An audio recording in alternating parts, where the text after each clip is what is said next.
വരുന്നവര് നമ്മളൊന്ന് അത്രയും ഓടിച്ച് ചെന്ന് ക്ഷീണം കാരണം ഒന്ന് കിടന്നുറങ്ങുമ്പോൾ അന്നേരം വന്ന് മുട്ടി വിളിക്കുക കോട് 100 കോട് 150 കോട് 200 കോട്. അതെ, അത് പോട്ടെ, അത് അവിടെ നിൽക്കട്ടെ. പക്ഷെ 100 കോട് 200 കോട് 100 എന്തിനാ? അത് സെക്യൂരിറ്റി. ആ മാർക്കറ്റിൽ, അത്രയും വലിയ മാർക്കറ്റിൽ സെക്യൂരിറ്റി എന്ന് പറഞ്ഞ ഒരുത്തം വന്നിട്ട് 100 രൂപ കൊടുക്കുക. 100 രൂപ കൊടുക്കാൻ പറയുമ്പോൾ നമ്മൾ അവരോട് ചോദിക്കും, അവർ പറയും കൊടുത്തോ, സെക്യൂരിറ്റി ആണ്. അത് കഴിയുമ്പോൾ തൂക്കാൻ വന്നവൻ 50 കോട് 50. എന്താ നമ്മൾ വണ്ടി തൂപ്പിച്ചില്ലല്ലോ എന്ന് പറയുന്നത് വണ്ടി തൂത്തന്റെ അല്ല, നിലം തൂത്തന്റെ. ആ അഴുക്ക് അതുപോലെ കിടപ്പുണ്ട്.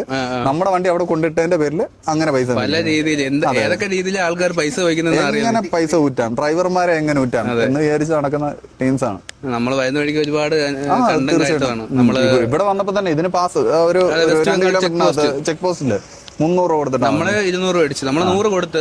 പക്ഷെ ഈ തമിഴണ്ണന്മാര് പറയുന്ന 50 രൂപ കൊടുത്താൽ അവർ 50 സമ്മതിക്കത്തില്ല. അവന്മാരെ വിടത്തില്ലെന്ന് പറഞ്ഞിരിക്കുകയാണ്. നമ്മുടെ 50 അല്ല 100 150 200 അങ്ങനെ ബാർഗൈൻ ചെയ്തിട്ട് പോലും ഞാൻ വിട്, നമ്മുടെ ചായ കുടിക്കാൻ പോലും കാശില്ല എന്തെല്ലാം പറഞ്ഞ് കരഞ്ഞാൽ 100 കൊടുത്തപ്പോ 500 വേണമെന്ന് ഇങ്ങോട്ട്. അതെ, ഇരുന്നപ്പോഴേ ഒരുത്ത 3 പേരെ നിന്ന് ഒരുത്തൻ കൈപൊക്കി കാണിക്കാം 500 കൈപൊക്കി കാണിച്ചില്ല 5 മതിയെന്ന്. അതിൽ കൂടുതൽ അതിൽ കുറവ് വേണ്ടെന്ന്. പക്ഷെ ഇങ്ങനെയൊക്കെ വെച്ച് നോക്കുകയാണെങ്കിൽ നമ്മുടെ നാട്ടിൽ ഇങ്ങനെ ഒരു സെറ്റപ്പ് ഇല്ല. കേരളത്തിൽ വളരെ കുറഞ്ഞ് ആരും കേട്ടറിയണ്ട കേട്ടോ.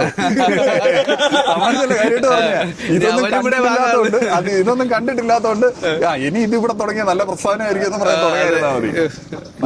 തുടങ്ങി വെക്കല്ലേ. ഇതുപോലുള്ള പ്രശ്നങ്ങളൊന്നും പോലീസുകാരുടെ ഭാഗത്തുനിന്നാണെങ്കിലും അല്ല, നാട്ടിലെ പോലീസുകാർ അങ്ങനെ കൈക്കൂലി മേടിക്കുന്ന ഒരു പരിപാടി. പിന്നെ നമ്മൾ കൊടുക്കുന്നതെന്ന് വെച്ചാൽ അന്യ നാട്ടിൽ വന്നിട്ട് നമുക്കൊരു പ്രശ്നം വരാം. തീർച്ചയായിട്ടും ഈ പ്രശ്നം നാട്ടിലുണ്ടോ? ഈ ഇവിടുന്ന് വരുന്ന ഏതെങ്കിലും വണ്ടിക്കാരെ നാട്ടിൽ പോലീസുകാർ പിടിച്ചു പറിക്കോ, നാട്ടുകാർ പിടിച്ചു പറിക്കോ?